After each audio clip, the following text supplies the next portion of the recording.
Halo semuanya, selamat datang kembali di channel Pert Indonesia. Di video kali ini gue mau ngebahas tentang micro habit of high impact managers ya. Gila, judulnya keren banget ya. Jadi buat kalian mungkin yang udah nontonin beberapa video yang ada di channel ini, gue sering bikin sebenarnya tentang leadership ya. Tapi di sini gue mau lebih spesifik lagi ya, karena sebenarnya kalian udah tahu lah ya kalau manajer itu kan sebenarnya nggak cuma memberikan instruksi dan juga memberikan perintah. Kalian sebagai manajer itu perlu ya mengembangkan kebiasaan-kebiasaan kecil yang bisa membawa dampak yang besar terhadap tim. Di sini gue akan menjelaskan beberapa micro habits ya, atau kebiasaan-kebiasaan kecil ya yang bisa membantu kalian ya menjadi seorang manajer yang baik dan juga memberikan dampak yang tinggi. Yuk kita bahas satu persatu dan nanti akan gue share juga beberapa contoh penerapannya atau implementasinya. Yang pertama, empower your team to act like an owner. Jadi sebenarnya kalian di sini bisa berikan ruang untuk tim dalam mengambil keputusan ya, dan juga room to fail atau kasih ruang untuk gagal atau untuk salah. Karena di dunia kerja ini bisa diartikan ya, kalian sebagai leader itu memberikan project-project yang penting pada tim tanpa terlalu mengontrol banget gitu. Misalnya kalian kasih ruang untuk anggota tim kalian untuk merancang rencana mereka sendiri, misalnya untuk campaign marketing gitu ya. Dan jika gagal ya ajak mereka atau dorong mereka untuk menganalisis kesalahan-kesalahan yang sudah dilakukan dan harus belajar dari situ. Tapi room to fail di sini gue mau kasih penjelasan sedikit ya. Room to fail itu bukan berarti kalian bikin rencana terus gagal gitu ya. Jadi room to fail ini tetap kasih ruang untuk gagal, tapi ya pada saat bikin rencana ya harus benar-benar gitu. Ya paling mungkin ada faktor-faktor di luar teknis gitu ya yang mungkin bisa menyebabkan kegagalan. Jadi mungkin ini bisa jadi understanding yang sama ya antar gua sama kalian nanti yang nonton video ini, bahwa room to fail itu bukan berarti kalian gagal secara terus-menerus gitu ya, tapi ya dalam kesalahan-kesalahan tertentu, dalam momen-momen tertentu mungkin ya bisa aja itu terjadi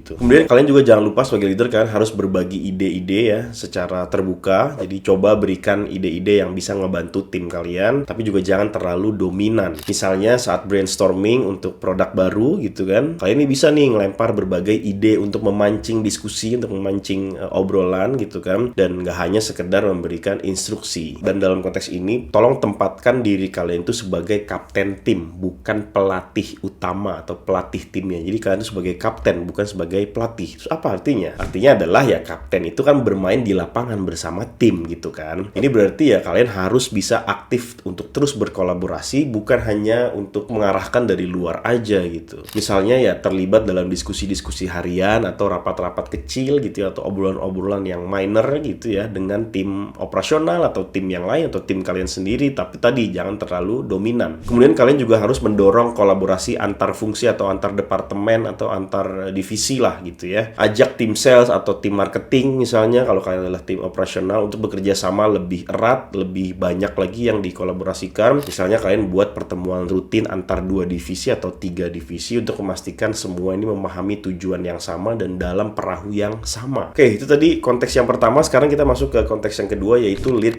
with empathy ya. Dan ini harus dilakukan secara terus-menerus ya. Always ya. Jadi kalian harus ingat, di balik target perusahaan itu selalu ada manusianya yang menjalankan. Ketika ada anggota tim yang kinerjanya menurun, daripada kalian langsung mengkritik, coba tanya apa yang sedang terjadi di dalam hidup mereka. Mungkin mereka sedang menghadapi masalah pribadi yang lagi dipecahkan ya, lagi sulit untuk memecahkannya atau menyelesaikannya. Mungkin kalian bisa tanyain tuh. Kemudian yang kedua, kalian harus dorong orang untuk memprioritaskan diri sendiri. Mungkin pada beberapa momen saat tim terlihat kelelahan karena kerja yang terus-menerus atau mungkin sering kerja lembur gitu kan, ingatkan mereka untuk istirahat. Jadi jangan kerja mulu lah gitu. Kalian bisa memberikan cuti tambahan misalnya gitu kan, atau meliburkan diri buat karyawannya. Kalian kasih kesempatan untuk mereka healing gitu kan, atau sekedar mempersilahkan mereka untuk pulang lebih awal setelah mengerjakan proyek-proyek tertentu yang menghabiskan tenaga yang banyak gitu kan. Jadi ada empatinya lah di sini gitu kan. Jadi sekarang kita masuk ke konteks yang ketiga, yaitu challenge people with kindness ya. Pertama, kalian harus redam amarah kalian ya, jangan menyalahkan, karena ini biasa terjadi di kota-kota besar ya sebagai leader. Jadi saat ada kesalahan yang dilakukan oleh tim kalian, jangan langsung marah. Misalnya jika ada laporan finance atau laporan penjualan yang nggak sesuai target, coba sampaikan dengan kalimat yang baik seperti apa yang bisa kita pelajari dari sini, kemudian bagaimana kita bisa memperbaikinya, yang kayak gitu-gitulah. Jadi nggak langsung ngomel-ngomel doang gitu. Kemudian buat rencana evaluasi performa secara berkala. Jadi alih-alih menunggu setahun atau 2 tahun atau per semester untuk evaluasi, ya coba aja buat pertemuan-pertemuan untuk evaluasi yang waktunya itu lebih sempit, misalnya bulanan gitu kan. Berikan feedback yang konstruktif kepada mereka, pada anggota tim kalian ya, supaya mereka tahu di mana mereka harus memperbaiki diri atau di mana mereka harus improve sebelum terlalu terlambat. Kalau terlalu terlambat kan percuma percuma gitu. Kemudian yang selanjutnya kalian juga harus reinforce good habits ya. Jika ada anggota tim yang menurut kalian ini selalu tepat waktu dalam menyelesaikan tugas-tugasnya dia gitu kan, akui coba dan apresiasi gitu. Ini bisa meningkatkan motivasi mereka dan juga selalu membentuk budaya kerja yang positif di dalam tim. Kemudian yang selanjutnya adalah kalian harus berikan jeda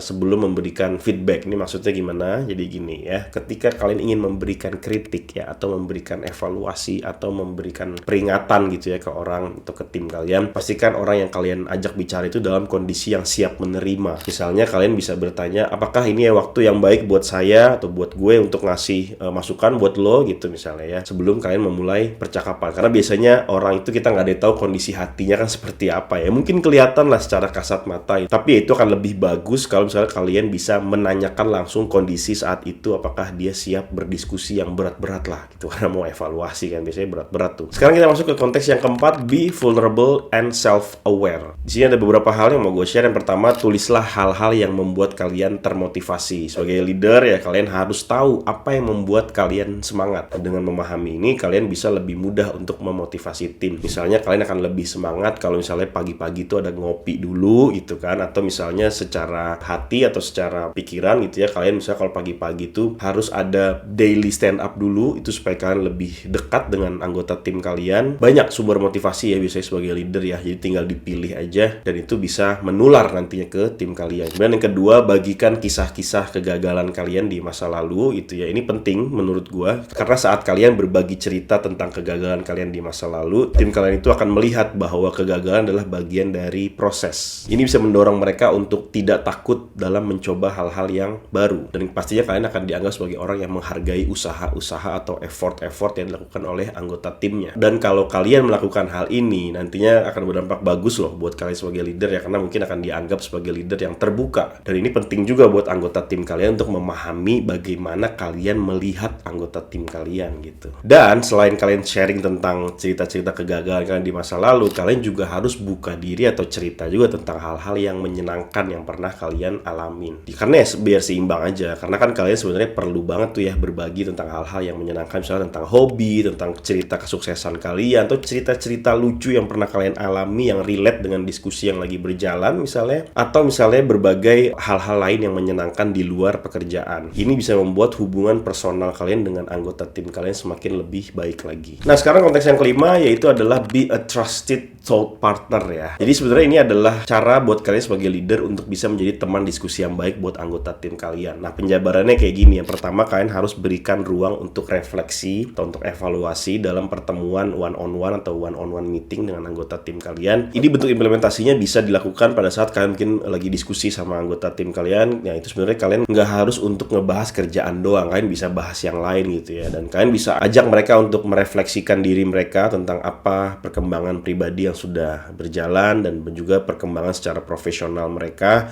supaya kalian bisa lebih akrab lagi dan bisa lebih mengetahui lebih dalam tentang potensi dan juga tentang keterampilan atau skill-skill yang mungkin masih terhidden atau tersembunyi gitu ya. Dan kalian juga harus memahami bagaimana pekerjaan tim ini sesuai dengan big picture-nya atau gambaran besarnya. Bantu tim kalian untuk memahami tugas harian mereka itu sebenarnya sangat mendukung tujuan perusahaan secara keseluruhan ya. Misalnya jelaskan bagaimana laporan mingguan mereka itu membantu pengambilan keputusan di manajemen, bagaimana misalnya kalian di sales gitu ya, ternyata sales activities di setiap hari yang kalian lakukan itu berdampak secara tahunan di perusahaan tuh dapat revenue sekian gitu ya. Kemudian yang selanjutnya, ini juga saran dari gue sebenarnya ya, jadi tolak godaan untuk multitasking. Gue ambil contoh misalnya saat sedang meeting atau sedang rapat, fokus aja pada meeting tersebut, karena ya selain untuk menghargai semua orang yang lagi meeting ya, itu juga akan mengganggu pikiran kita juga, jadi kita nggak fokus gitu loh saat meeting. Kemudian yang terakhir, lakukan follow up dan follow through ya. Jadi misalnya kalian sudah berjanji akan melakukan feedback atau review dari presentasi atau proposal yang pernah dibuat oleh anggota tim kalian, pastikan kalian melakukannya gitu ya, dan pastinya dilakukan dengan tepat waktu gitu. Oke, mungkin itu tadi penjelasan gue terkait micro habits yang biasa dilakukan oleh high impact managers ya. Jadi buat kalian yang mungkin saat ini sedang menjadi manager atau nantinya akan menjadi leader, jadi manager ya, lakukanlah berbagai micro habits yang gue share di sini. Semoga ini bisa ngebantu kalian dalam mendapatkan wawasan atau dalam mendapatkan insight-insight terkait leadership. Dan buat kalian yang saat ini sedang mencari pekerjaan, lagi nganggur gitu ya, kalian mungkin coba cek lowongan yang ada di kolom deskripsi di bawah, karena Paired Recruiting Indonesia menyediakan berbagai lowongan secara remote The Overseas Company. Company itu ada di US dan juga ada di Eropa.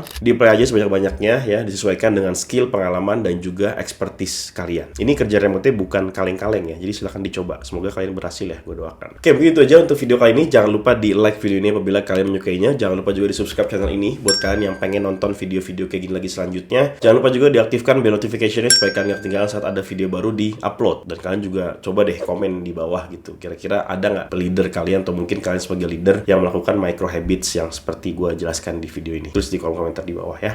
Oke, mungkin itu. Terima kasih sudah menonton video ini. Gue Billy Dolmen dan sampai bertemu lagi di video selanjutnya.